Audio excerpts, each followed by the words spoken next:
In the first episode of the English Medieval King series, we looked at where the medieval kings are buried and what happened to their remains.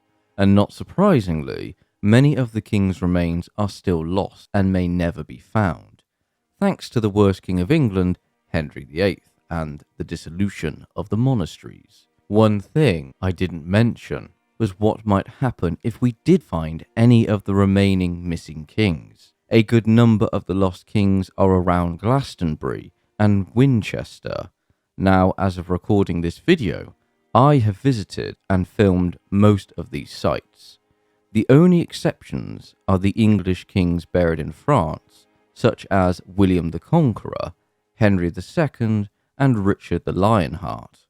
The only other burial site in England I've not been to is Faversham Abbey, and you should know which king is there because obviously you've watched the other videos because you're amazing and support the channel. The lost king there is King Stephen and his wife Queen Matilda. Faversham Abbey, from what we have of the archaeological digs, was large. However, there's hardly anything left of it, and what is built around it is a school.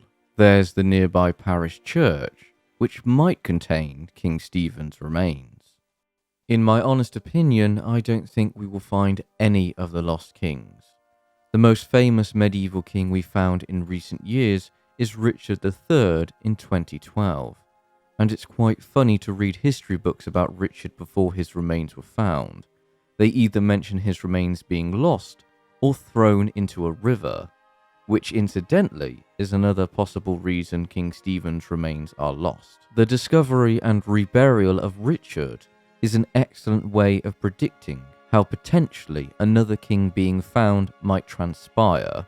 So in this video, I want to go over 5 lost kings, whom, if we found any of them, what we might do with their remains. We will base our assumptions and reasons off the finding of Richard's remains. That way we can see what other aspects the other kings might follow in terms of reburial, the location of the reburial, the design of the tomb, the effects of tourism on the site, groups involved, and the knock-on effects.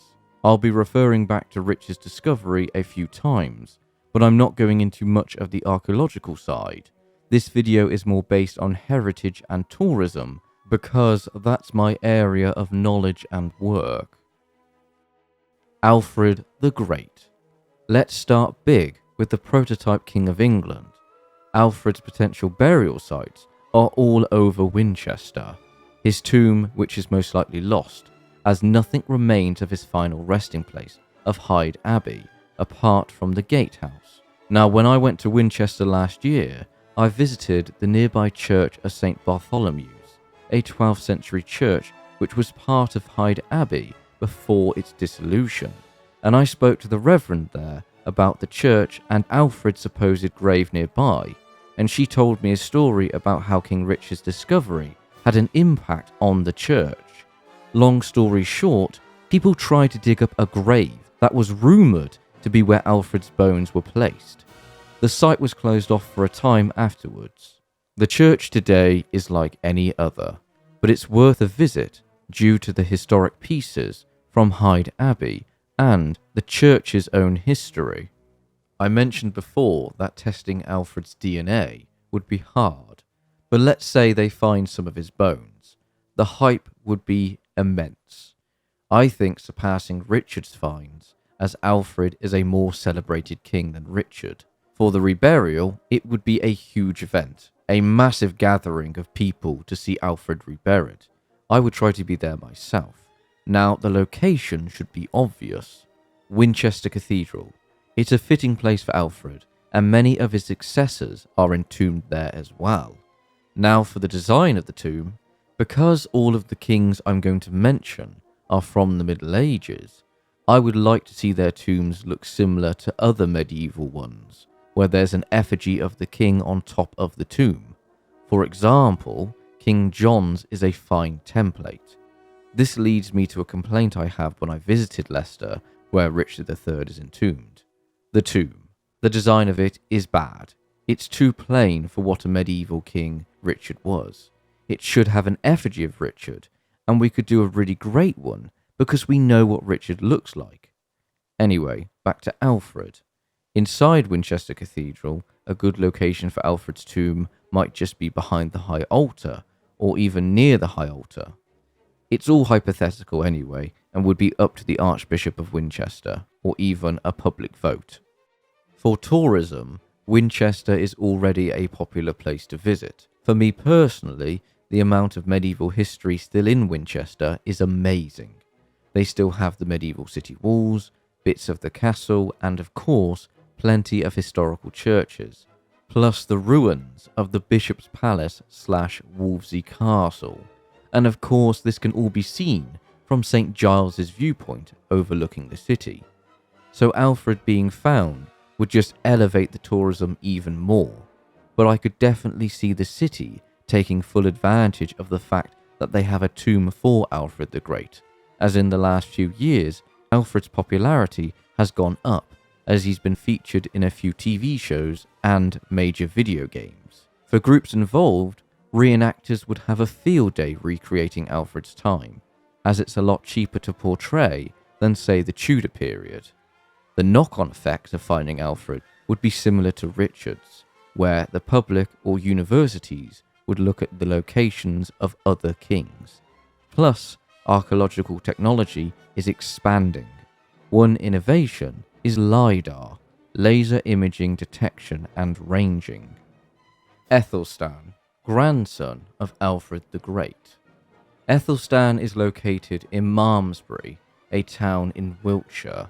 As opposed to Alfred, Athelstan's chances of being found are a bit higher.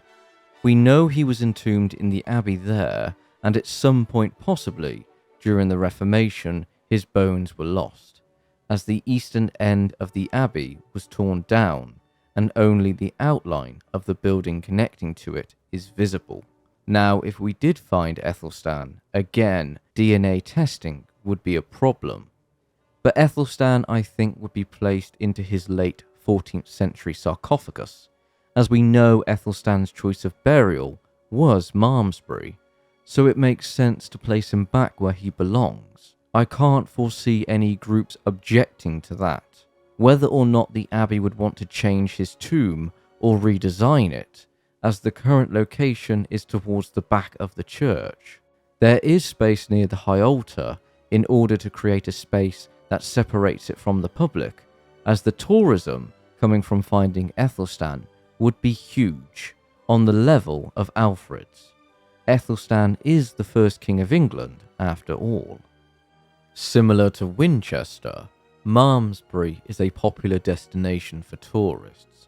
It's a beautiful town with a lot of history, stunning views, and it's a part of the Cotswolds, so there's plenty to do and see. So tourism from finding Athelstan would just add to the town's economy, especially as the museum there is free to enter. The town promotes and celebrates Athelstan's legacy and works hard to showcase the town's rich history. Last year, from June to October, the town marked the 1100th anniversary of Athelstan becoming king. I attended the Athelstan Big Dig in August. The souvenir guide describes how impactful Athelstan has been on the town. Quote, Athelstan was the first king of England and has a very special relationship with our historic town. His hero was Malmesbury's first abbot, Aldham, so Athelstan gave significant gifts to Malmesbury Abbey, and he chose to be buried there. Athelstan is referenced all over the town in businesses, community organisations, and street names, and is part of the fabric of our historic town. Edmund I, Athelstan's half-brother and successor. Edmund is one of the many lost kings that were buried in Glastonbury Abbey, which before its decline by Henry VIII was one of the largest abbeys in England. Glastonbury did suffer from a major fire in 1184, which destroyed large parts of the abbey. The majority of the ruins are dated after this fire, and as the abbey was remodelled, like so many others after the Norman conquest, it's quite impossible to pin down where the Anglo-Saxon kings buried there could be, especially if the Anglo-Saxon abbey was made of wood. The last king of England to be buried there was Edmund Ironsides. But again, let's just say one king was found. Where would they be reburied? Again, it would be a grand affair as it's a king. The problem is the location.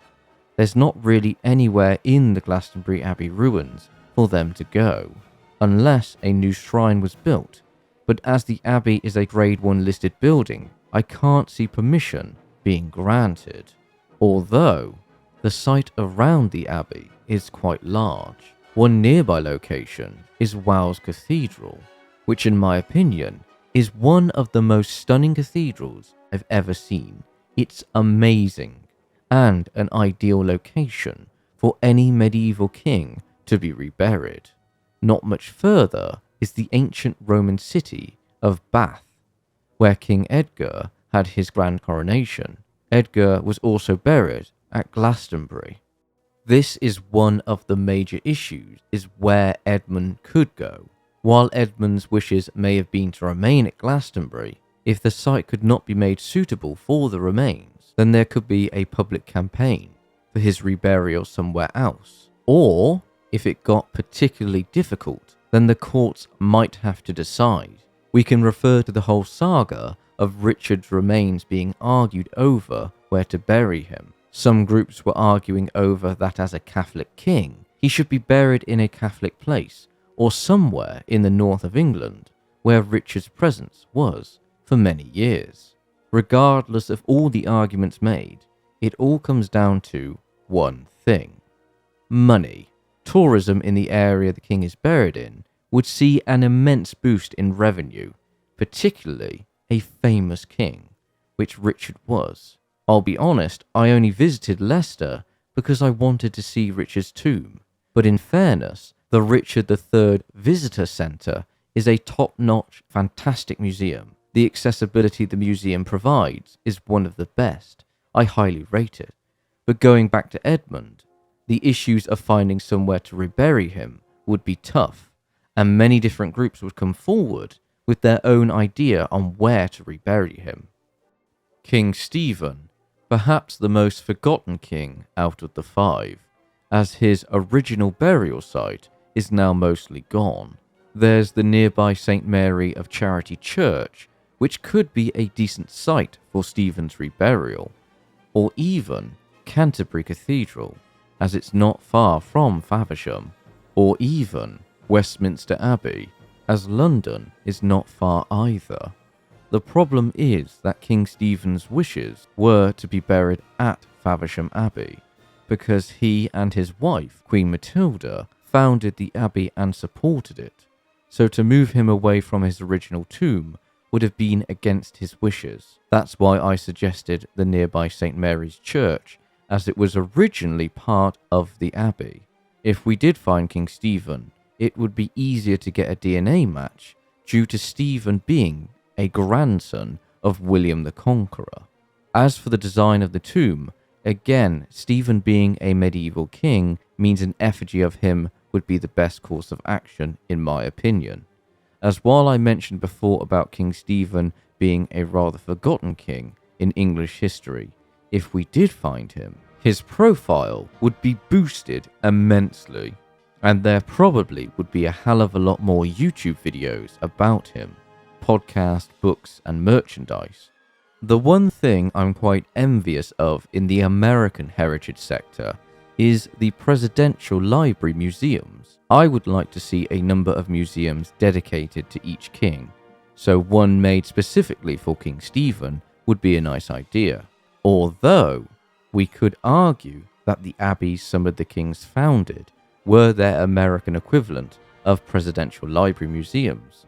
King Stephen is also one of the kings whose profile did get boosted from the discovery of King Richard's remains, from an article from February 2013 on Kent Online called "Call for Mystery Surrounding King Stephen's Burial Place to be Solved." There was a dig on the Abbey farm, which found a large Roman building, but nothing of King Stephen. Henry I, our final king, and similar to King Stephen, Henry founded his own abbey and supported it to become his tomb, called Reading Abbey, and this abbey was huge, even bigger than the ruins portray. Yes, you could have guessed it being a ruin, although its destruction is not squarely on Henry VIII, but also on the second worst king of England, King Charles I, who blew up part of the abbey to avoid it being turned into a base for the parliamentarians. Henry is the most highly profiled king waiting to be found after Richard. Henry's remains have been focused on being found in the last few years, using new technology without having to excavate the site, as the area requires substantial permissions from various groups. I'll put a link in the comment and description for all the information on finding Henry's tomb. It's worth a read if you're interested. So the big question, again similar to King Stephen, is that if we did find Henry's remains, where do we bury them? After all, Reading Abbey was founded to be Henry's tomb. The nearby Church of St. James's, a Catholic church dated from the 19th century, is one option that has been suggested. In my opinion, however, the church doesn't have any medieval origins, so I don't think that it would be a good place for Henry's remains. So perhaps somewhere within the abbey grounds, or a simply built shrine for Henry's tomb. That way he's still within his intended burial grounds. But the issue with that is the ruins are grade listed. The two grandest places for Henry to go if we did find him are Westminster Abbey or Winchester Cathedral, as Reading is sort of between them, but for Westminster Abbey there is an issue. To quote Philippa Langley's Hidden Abbey project log, Westminster Abbey has been proposed, and is of course where so many of our monarchs are buried. However, we know from consultation with the previous dean for the Looking for Richard project that the abbey is full, and Henry would be unable to receive a tomb monument if reburied here. For the design of the tomb, you can probably guess what I'm thinking. Effigy again.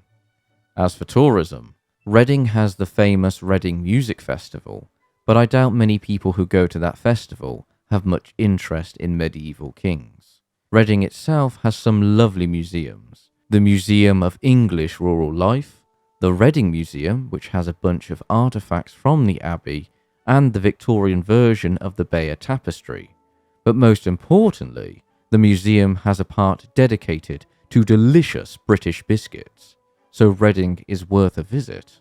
That's the 5 kings who I hope one day we might find at least one of them.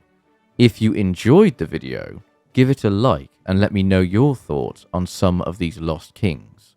Cheers.